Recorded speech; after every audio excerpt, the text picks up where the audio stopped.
particular, I think it would be just as wrong to have a system where we exclude, say, union companies, as it is if we have a system where we only include union companies. We do not have that in Chula Vista. Do not have never that. had a PLA in Chula Vista ever. Right. And my opinion, I think we should not. I think we should. We should have community, actually we should have community benefit agreements, which may or may not include that.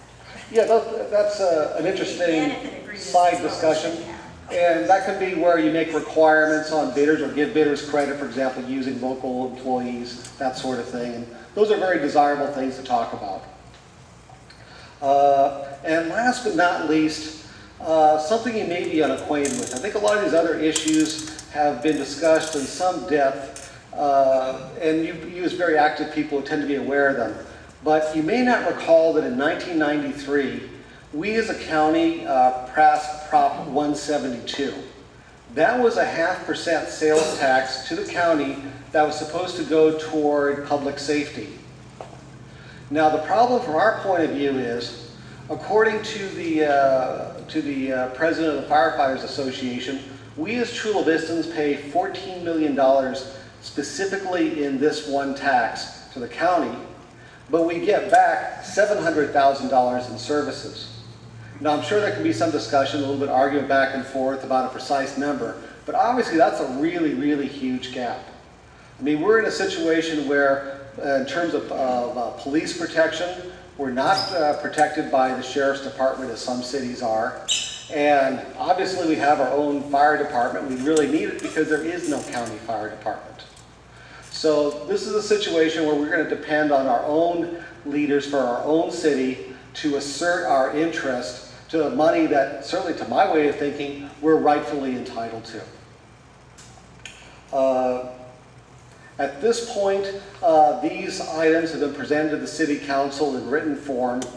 There hasn't been, frankly, a lot of feedback. I think it's fair to say that these issues are sort of the elephant in the room that a lot of people are doing their best to ignore.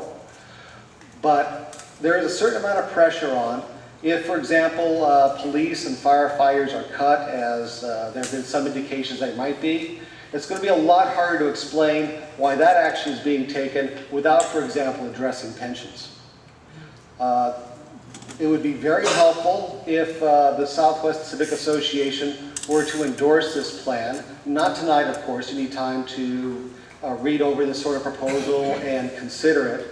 But if in your own time you would do so, that would be very, very helpful. Anyway, that took a little bit more of your time than I intended to. I apologize for that. I really appreciate the hospitality. Please take it. That Prop 172, that's on our property taxes, property tax bill? It's a sales tax. Sales tax? Yeah. It's,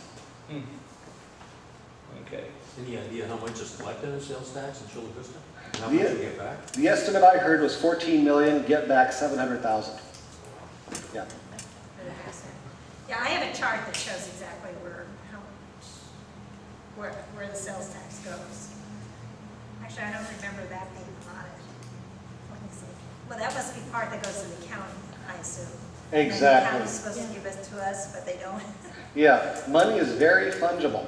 Did you say you had something you wanted us to read and get familiar with? Yes, I actually emailed the text of the plan to Teresa. Yeah, If you'd be kind enough, Teresa, just forward that to them, and then you all do what you think is appropriate, again, in your own time. Yeah, of course, Jack, who's another one of our members, he has his own idea. He thinks that number one, the city should declare bankruptcy.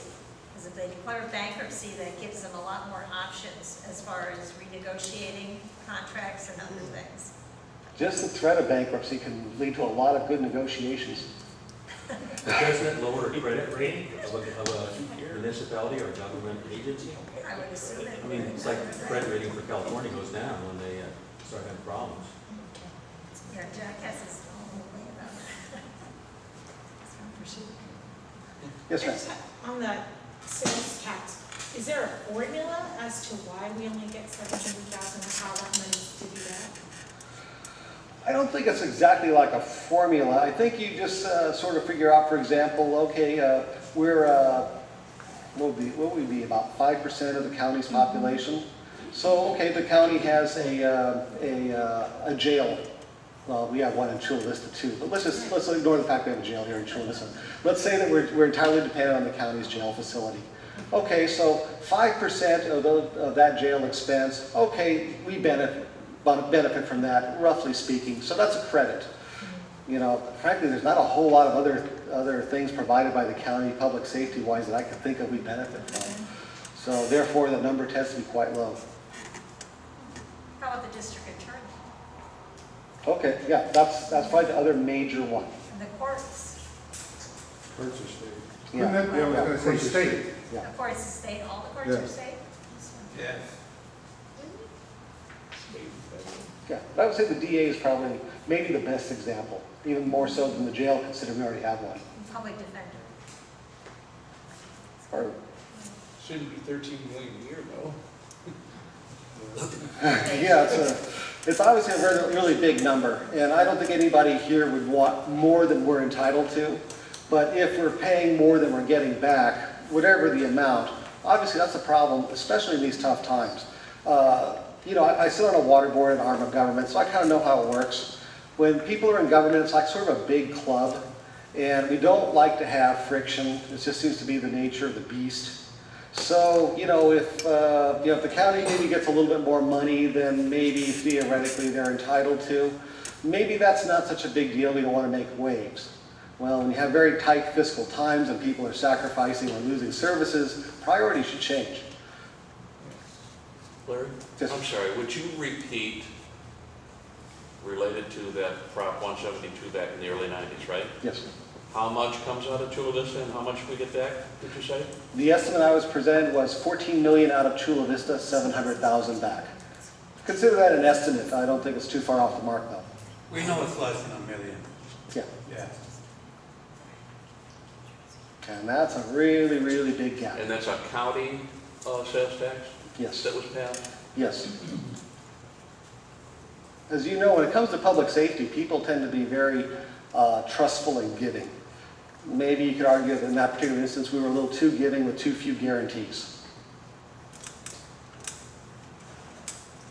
And you know, there's a certain conflict of interest in this situation.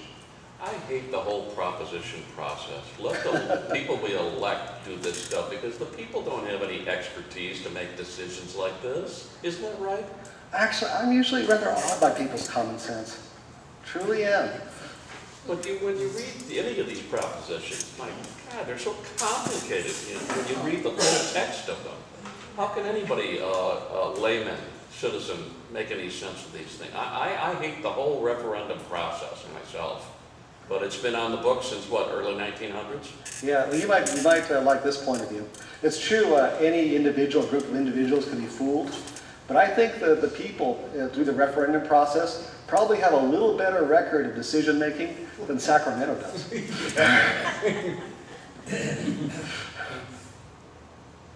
Anyway, I really appreciate your interest in this.